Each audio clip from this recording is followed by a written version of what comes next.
ഈ ആക്രമണം ഇത് പരമാധികാരത്തിലുള്ള ഖത്തറിന്റെ പരമാധികാരത്തിലുള്ള ഇടപെടലാണ് എന്നുള്ളതാണ് അന്റോണിയോ ഗുട്ടറസിന്റെ വാക്കുകൾ. ഏറ്റവും ഒടുവിൽ യുഎന്നും ഇക്കാര്യത്തിൽ അപലപിച്ചുകൊണ്ടുള്ള പ്രസ്താവന പുറത്തിറക്കിയിരിക്കുകയാണ്. അദ്ദേഹത്തിന്റെ വാക്കുകളിലേക്ക്. We are just learning about the Israeli attacks in Qatar, a country that has been playing a very positive role to achieve a ceasefire and release of all hostages. I condemn this flagrant violation of the sovereignty and territorial integrity of Qatar. All parties must work towards achieving a permanent ceasefire, not destroying it. Today's breaking news underscores the importance of the report that we launched today. It lays bare a stark reality. The world is spending far more on waging war than on building peace. ഐക്യരാഷ്ട്രസഭ secretary general Antonio ഗുട്ടറസിന്റെ വാക്കുകളാണ് കേട്ടത്. ഖത്തറിന് നേരെ ഉണ്ടായിരിക്കുന്ന ആക്രമണം അവരുടെ പരമാധികാരത്തിന് നേരെയുള്ള ഒരു ആക്രമണമായി പോയി എന്നുള്ളതാണ് ഐക്യരാഷ്ട്രസഭയുടെ നിലപാട്. അതേസമയത്ത് തന്നെ അദ്ദേഹം പറയുകയാണ്, ഖത്തർ സമാധാന ശ്രമങ്ങൾക്ക് മുൻകൈയെടുത്ത രാജ്യമാണ്. ഹമാസും ഇസ്രായേലും തമ്മിലുള്ള വെടിനിർത്തലിന് വേണ്ടി മുൻകൈയെടുത്ത ഒരു രാജ്യത്തെ ആക്രമിക്കുന്നതിനെയാണ് ഐക്യരാഷ്ട്രസഭ ഇപ്പോൾ അപലപിച്ചിരിക്കുന്നത്. സ്ഥിരമായിട്ടുള്ള ഒരു വെടിനിർത്തൽ ഉണ്ടാകണം മേഖലയിൽ എന്നുള്ള കാര്യവും UN സെക്രട്ടറി ജനറൽ ഇപ്പോൾ പറഞ്ഞിരിക്കുകയാണ്. ഓരോരോ പ്രതികരണങ്ങൾ വന്നുകൊണ്ടിരിക്കുന്നു. ഇനി ഡൊണാൾഡ് ട്രംപിന്റെ പ്രതികരണമാണ് ഏറ്റവും നിർണായകമായ ഒന്നായിട്ട് വരാൻ ബാക്കിയുള്ളത്. അതേസമയം അമേരിക്കയിൽ നിന്നുള്ള അനൌദ്യോഗിക വിവരം, വൈറ്റ് ഹൗസിൽ നിന്നുള്ള ചില ഒഫീഷ്യൽസിന്റെ വിവരങ്ങൾ അനുസരിച്ച് അമേരിക്കയെ ഇക്കാര്യം ആക്രമണത്തിന് മുൻപ് ഇസ്രായേൽ വിവരം ധരിപ്പിച്ചിരുന്നു എന്നുള്ളതാണ്.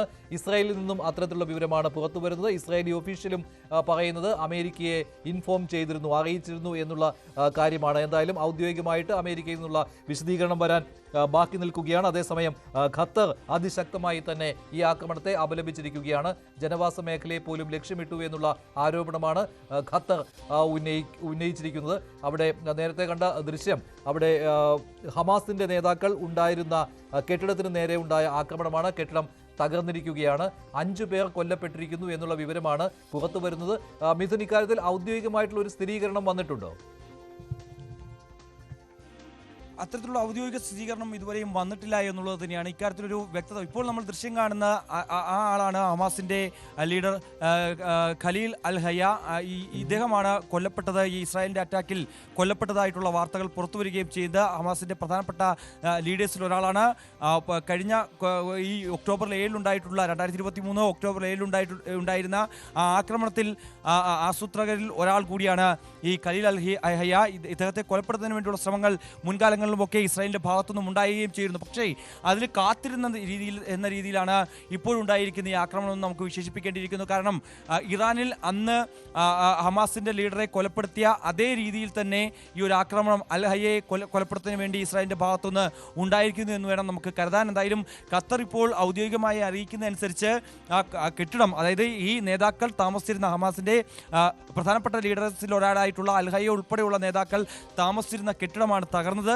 ആ തകർന്നതിൽ ആരൊക്കെ കൊല്ലപ്പെട്ടു എന്നുള്ള ഔദ്യോഗിക സ്ഥിരീകരണം ഇതുവരെയും ഖത്തറിന്റെ ഭാഗത്തുനിന്നും ഉണ്ടായിട്ടില്ല, വിദേശകാര്യ മന്ത്രാലയത്തിന്റെ ഭാഗത്തുനിന്നും ഉണ്ടായില്ല. പക്ഷേ അവർ പറഞ്ഞു വെക്കുന്നത് ഈ ആക്രമണത്തെ അവർ ശക്തമായി അപലപിക്കുന്നു. ഒപ്പം തന്നെ മധ്യസ്ഥ ചർച്ചകളിൽ നിന്ന് അവർ പിൻവാങ്ങുന്നു എന്നുള്ളതാണ്. ഒരു തരത്തിലും ഇനി മധ്യസ്ഥ ചർച്ചകൾക്ക് തങ്ങൾ തയ്യാറല്ല എന്നുകൂടി ഖത്തർ പറഞ്ഞു വെക്കുകയും ചെയ്യുന്നു. പക്ഷേ നിലവിലെ സാഹചര്യത്തിൽ ഇപ്പോഴും അവ്യക്തതകൾ തുടരുകയാണ്.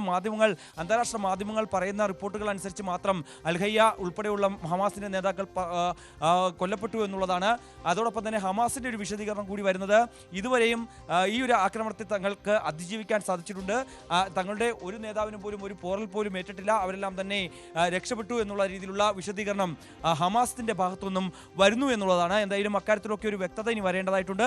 അതേസമയം ഇനി ഗാസയുടെ കാര്യം എങ്ങനെയാണ് എന്നുള്ളതാണ് അറിയേണ്ടിയിരിക്കുന്നത്. ഒപ്പം തന്നെ US-ന്റെ നിലപാട് ഇക്കാര്യത്തിൽ എന്തായിരിക്കും എന്നുള്ളതാണ്. UN അടക്കമുള്ള ഐക്യരാഷ്ട്രസഭയടക്കം അപലപിച്ചുകൊണ്ട് രംഗത്ത് വരുന്ന സാഹചര്യത്തിൽ ഇക്കാര്യത്തിൽ ഈ മധ്യസ്ഥ ചർച്ചകൾ ഇനി എങ്ങോട്ടേക്ക് പോകുമെന്നുള്ളതാണ് കണ്ടറിയേണ്ടിയിരിക്കുന്നത്. കാരണം അവസാന വാണിംഗ് നൽകിയതായിരുന്നു കഴിഞ്ഞ ദിവസം US പ്രസിഡന്റ് ഡൊണാൾഡ് ട്രംപ്. ആ വാണിംഗിൽ ഇതിൻ്റെ പശ്ചാത്തലത്തിൽ കൂടിയാണ് ഖത്തറിൻ്റെ മധ്യസ്ഥതയിൽ ഇങ്ങനെ ഒരു ചർച്ചയ്ക്ക് ഹമാസ് നേതാക്കൾ തയ്യാറാകുകയും ചെയ്ത് അതിൽ 48 ബന്ദികൾ ഇപ്പോൾ ഇപ്പോഴും ഹമാസിന്റെ പക്കലുണ്ട് എന്നുള്ളതാണ്. ഗാസയിൽ 48 ബന്ദികൾ ഇസ്രായേലിന്റെ ഭാഗത്തുനിന്നുണ്ട് എന്നുള്ളതാണ്. അവരെയൊക്കെ കൈമാറണം, ഉടൻ തന്നെ അത് കൈമാറണം. ഒപ്പം തന്നെ ആയുധം വെച്ച് നിരുപാധികം കീഴടങ്ങണം എന്നുള്ളൊരു ആവശ്യമായിരുന്നു മുന്നോട്ട് വയ്ക്കുകയും ചെയ്ത് ഇതേ രീതിയിലുള്ള ആവശ്യം തന്നെ പ്രസിഡന്റ് ഡൊണാൾഡ് ട്രംപിന്റെ ഭാഗത്തുനിന്നും ഉണ്ടാവുകയും ചെയ്തു. ഈ ഒരു മുന്നറിയിപ്പ് ഒരു ബിഗ് നോ പറഞ്ഞതിന് പിന്നാലെയാണ് ഈ ആക്രമണം ഉണ്ടായതെന്നും ശ്രദ്ധേയമാണ്. എന്തായാലും നിലവിൽ ഇക്കാര്യത്തിലൊക്കെ ഒരു കൃത്യമായ വ്യക്തത വരേണ്ടതായിട്ടുണ്ട്. ഈ ആക്രമണത്തിൽ ആരൊക്കെ കൊല്ലപ്പെട്ടു എന്നുള്ളതാണ് അറിയേണ്ടിയിരിക്കുന്നത്. ഒപ്പം തന്നെ മറ്റേതെങ്കിലും തരത്തിലൊരു ജനവാസ മേഖല ആയതുകൊണ്ട് തന്നെ മറ്റ് അവിടുത്തെ സാധാരണക്കാരായിട്ടുള്ള ജനങ്ങൾക്ക് എന്തെങ്കിലും സംഭവിച്ചിട്ടുണ്ടോ എന്നുള്ള കൂടി അറിയേണ്ടിയിരിക്കുന്നു. 10ഓളം സ്ഫോടനമാണ് ഈ ഒരു ആക്രമണത്തിലുണ്ടായത്. അതിൽ ചില കെട്ടിടങ്ങൾ പൂർണ്ണമായും തകർന്നിട്ടുണ്ട്, ചില കെട്ടിടങ്ങൾ ഭാഗികമായി തകരുകയും ചെയ്തു. സമീപവാസികളൊക്കെ ഓടുന്നതും നമുക്ക് ദൃശ്യങ്ങൾ കാണാം. വലിയ ശബ്ദമായിരുന്നു, ഉഗ്രസ്ഫോടനമായിരുന്നു ഉണ്ടായതായിട്ടുള്ളത്. നമുക്ക് അവിടെ നിന്നുള്ള മലയാളികൾ ഉൾപ്പെടെയുള്ളവർ പറയുകയും ചെയ്യുന്നു. പ്രത്യേകിച്ച് നമ്മളെ സംബന്ധിച്ച് ആശങ്ക ഉയർത്തുന്നത് നിരവധി ആളുകൾ താമസിക്കുന്ന മേഖലയാണ് ഖത്തർ എന്ന് പറയുന്നത്. മലയാളികൾ ഉൾപ്പെടെയുള്ളവർ നിരവധി പേർ ജോലി നോക്കുന്ന പ്രദേശം കൂടിയാണ്. നേരത്തെ ഇറാനിലൊക്കെ സമാനമായ സാഹചര്യം ഉണ്ടായപ്പോൾ പോലും തന്നെ അവിടെയൊക്കെ ഇത്രയധികം ആളുകൾ ജോലി നോക്കുന്ന ഒരു പ്രദേശമല്ലായിരുന്നു എങ്കിൽ പോലും തന്നെ വലിയ ആശങ്കയായിരുന്നു അവിടെ. മലയാളികൾ അവിടെ നിന്ന് ഒട്ടേറെ ആളുകൾ വിളിച്ചിരുന്നു, അവരുടെ പ്രതികരണവും എടുത്തിരുന്നു. അവിടെ ആശങ്കപ്പെടേണ്ട സാഹചര്യം ഇല്ല എന്നാണ് അവർ പറയുന്നത്. അതുമാത്രമല്ല, ഈ വർഷം തന്നെ ഇത് 2ാമത്തെ ആക്രമണമായല്ലോ. ഖത്തർ നേരിട്ട് പങ്കാളിയല്ലാത്ത വിഷയങ്ങളിലാണ് 2 തവണയും ആക്രമണം ഉണ്ടായിരിക്കുന്നത്. കഴിഞ്ഞ